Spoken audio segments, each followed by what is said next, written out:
Hello and welcome to the Montreal Baha'i Podcast. Today it is the 18th of May, 2019.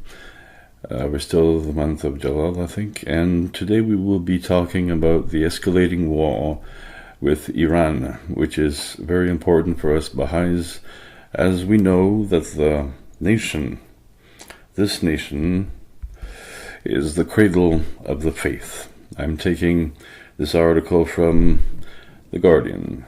Now, the title reads, Iran says there will be no war as U.S. warns of risk to civilian aircraft. Iran's foreign minister said on Saturday there will be no war with the U.S. since nobody in the region is suffering from a hallucination to think that he is able to confront Iran. Nonetheless, U.S. diplomats warned commercial airliners flying over the Persian Gulf that they faced a risk of being misidentified amidst heightened tensions between Washington and Tehran. The U.S. has ordered bombers and an aircraft carrier to the Gulf over an unexplained perceived threat, raising tensions a year after Donald Trump pulled out of the nuclear deal between world powers and the Islamic Republic.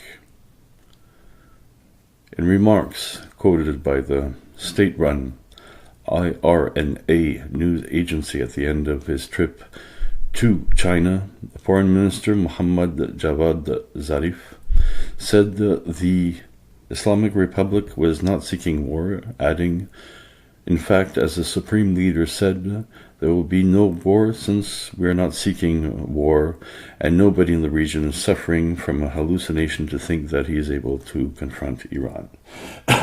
Sorry.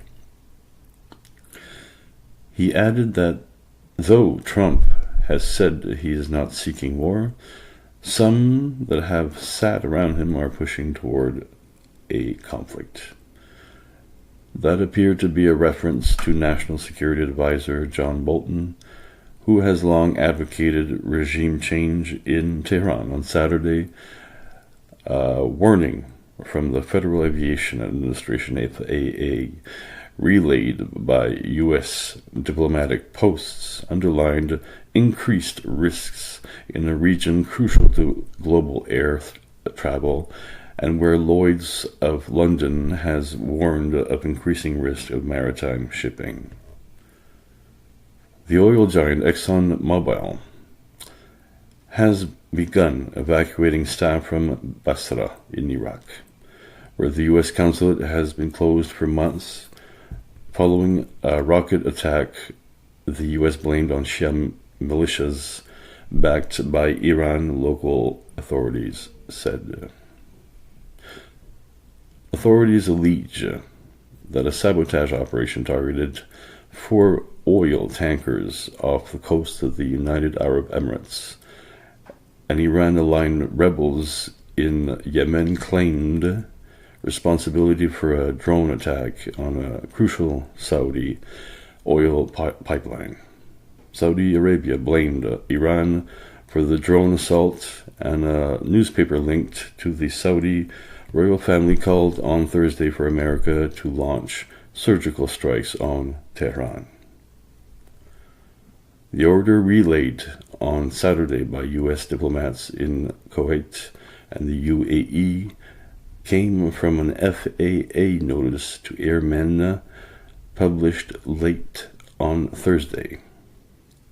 It said all commercial aircraft flying over the Persian Gulf and the Gulf of Oman needed to be aware of heightened military activities and increased political tension. This presents an increasing inadvertent risk of U.S. civil aviation operations due to the potential for miscalculation or misidentification, the warning said. It also said aircraft could experience interference with navigation instruments and communications jammings with little to no warning. Emirates, Etihad, and Qatar Airlines all said they were aware of the notice and operations were unaffected. Oman Air did not respond to a request for comment. The warning appeared rooted in what happened 30 years ago after Operation Praying Mantis, a day-long naval battle in the Persian Gulf between U.S. forces and Iran during the country's long war with Iraq. On the 3rd of July 1988, the USS Vincent chased Iranian speedboats, which allegedly opened fire on a helicopter into Iranian territorial waters. The U.S. ship then mistook an Iran Air plane heading to Dubai for an Iranian F-14. The Vincents fired 2 missiles, killing all 290 people on board the flight. The USS Abraham Lincoln and its carrier strike group have yet to reach the Strait of Hormuz, the mouth of the Persian Gulf, through which passed a third of all oil traded at sea. In Iran, a Revolutionary Guard deputy has warned that any conflict would affect the global energy market. So that is for the article of that says Iran says there is no war to be launched as U.S. warns of risk to civilian aircraft.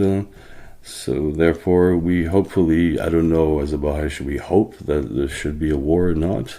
That's everybody to decide, but it's one thing that's true, is that things cannot continue like this, and that the Baha'is, that is the biggest religious minority in Iran, in that country, should be free to